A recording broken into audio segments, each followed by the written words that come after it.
Halo gengs, pada video kali ini kita akan mengulas mengenai peran statistika dalam administrasi publik.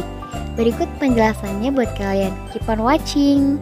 Tapi sebelum kita masuk ke pembahasan, kita kenalan dulu yuk. Halo, perkenalkan aku Rizky Nerita Putri dengan NPM 018 dari kelas B. Hai, aku Sofia Putri Bungsu, NPM 022. Hai, aku Sri Yulia Anggraeni, NPM 032.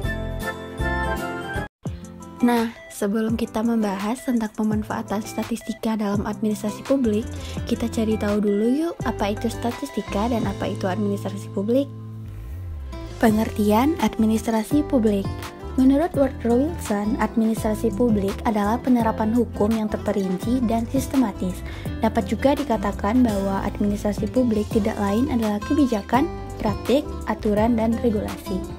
Kemudian, administrasi publik atau administrasi negara merupakan suatu bahasan ilmu sosial yang mempelajari sebanyak 3 elemen penting mengenai kehidupan dalam bernegara yang meliputi lembaga legislatif, yudikatif, dan eksekutif, serta dengan berbagai macam hal yang memiliki kaitan dengan publik yang mana meliputi kebijakan publik, manajemen publik, administrasi pembangunan, tujuan negara, dan etika yang mengatur penyelenggaraan negara. Nah, selanjutnya apa sih itu yang disebut dengan statistika?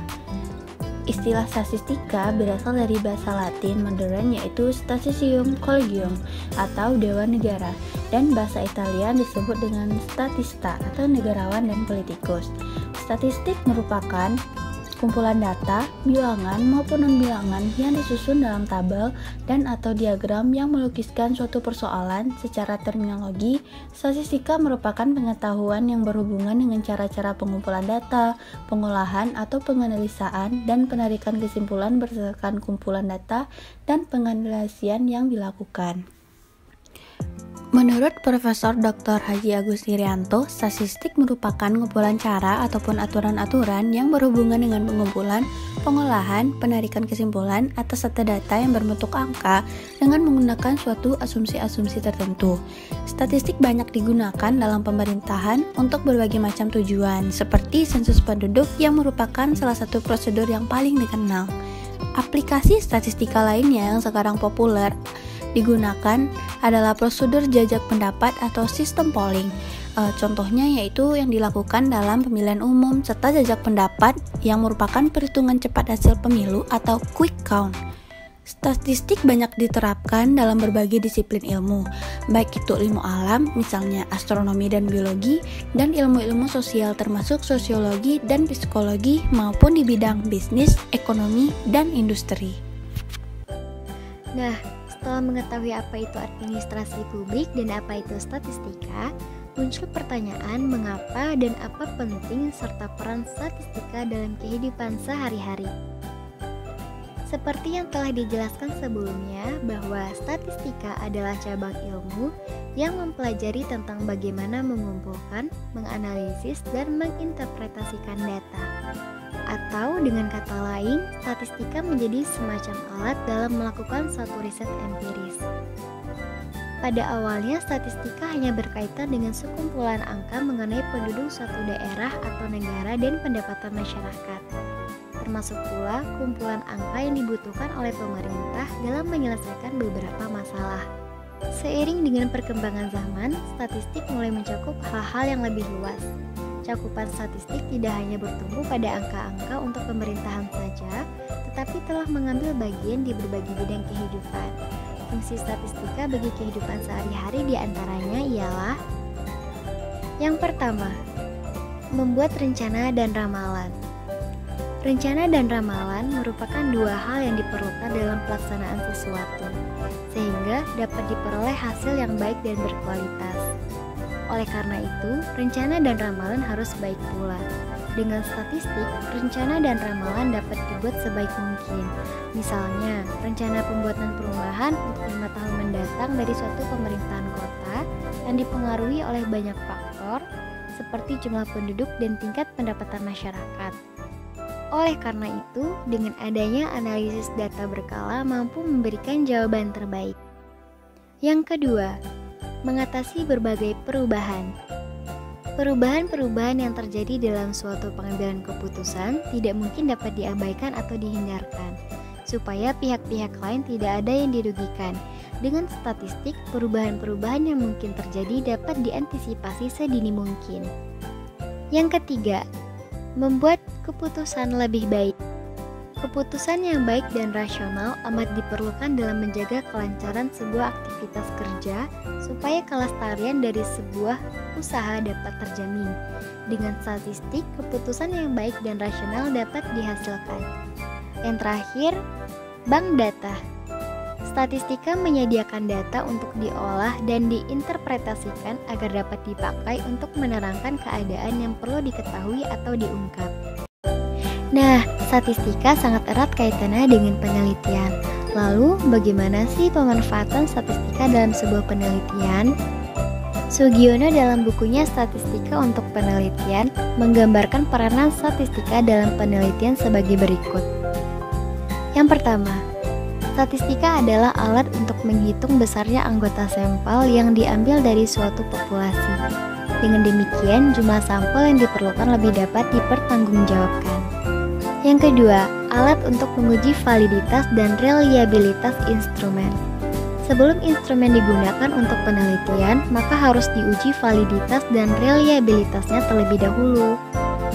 Statistik memegang peranan yang penting dalam penelitian, terutama metode penelitian kuantitatif. Statistik berperan dalam penyusunan model, perumusan hipotesa, dalam pengembangan alat dan instrumen pengumpulan data, dalam penyusunan desain penelitian, dalam penentuan sampel, dan dalam analisa data.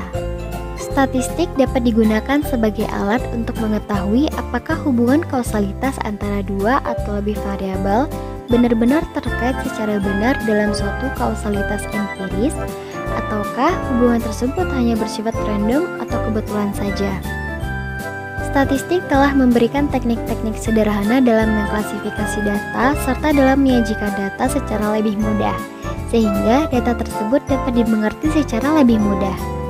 Statistik dapat menolong peneliti untuk menyimpulkan apakah suatu perbedaan yang diperoleh benar-benar berbeda secara signifikan. Apakah kesimpulan yang diambil cukup representatif untuk memberikan inferensi terhadap populasi tertentu? Statistik juga dapat meningkatkan kecermatan peneliti dalam rangka mengambil keputusan terhadap kesimpulan-kesimpulan yang ingin ditarik. Penarikan kesimpulan secara statistik memungkinkan peneliti untuk melakukan kegiatan ilmiah secara lebih ekonomis dalam pembuktian kebenaran hipotesis yang terlebih dahulu dirumuskan. Contoh pengimplementasian statistika dalam administrasi publik. Berikut ini adalah beberapa contoh implementasi statistika dalam administrasi publik. Yang pertama, perencanaan kebijakan. Dalam perencanaan kebijakan, memerlukan data dan informasi yang akurat serta terkini untuk menghasilkan perencanaan kebijakan yang baik sebagai dasar pengambilan keputusan maupun kebijakan. Data dan informasi menurut pemanfaatannya dibagi menjadi data dasar, data sektoral, dan data khusus. Data dasar ditujukan untuk keperluan yang bersifat lebih luas, baik itu pemerintah maupun masyarakat. Data yang disajikan memiliki kandungan lintas sektoral, berskala makro, dan penyelenggaraannya bertanggung jawab kepada Badan Pusat Statistik. Kemudian ada data sektoral. Pemanfaatannya ditujukan untuk dapat memenuhi kebutuhan instansi tertentu dalam rangka penyelenggaraan tugas pemerintahan dan kebijakan. Penyedia data dan informasi adalah satuan perangkat kerja di daerah di lingkungan pemerintah daerah dan lembaga negara. Data khusus merupakan data dan informasi untuk dapat memenuhi kebutuhan khusus dunia usaha diselenggarakan oleh lembaga, organisasi, perorangan, atau unsur masyarakat. Kedua, dalam sensus penduduk. Penerapan ilmu statistika pada saat ini dapat ditemukan dalam berbagai bidang mulai dari astronomi, ekonomi, biologi, hingga cabang-cabang ilmu terapannya. Salah satunya pada kegiatan sensus penduduk. Di Indonesia sendiri, salah satu badan milik pemerintah yang memiliki kewenangan atau otoritas dalam mengumpulkan, mengolah, dan menyajikan data statistik adalah Badan Pusat Statistik atau BPS. BPS menyelenggarakan sensus penduduk dan beberapa survei yang datanya bisa digunakan oleh berbagai pihak mulai dari pemerintah, swasta, hingga masyarakat luas sebagai sumber dalam pengambilan keputusan. Ketiga, pemilihan umum dalam pemerintahan atau pemilu. Mulai tahun 2019, statistik politik disajikan menurut tema politik yang relevan pada tahun yang bersangkutan. Untuk itu, publikasi Statistik Politik 2019 mengangkat tema pemilu 1955 hingga 2019. Pemilu merupakan salah satu ciri penting negara demokrasi. Bisa dikatakan, tidak ada negara demokrasi yang tidak melaksanakan pemilu.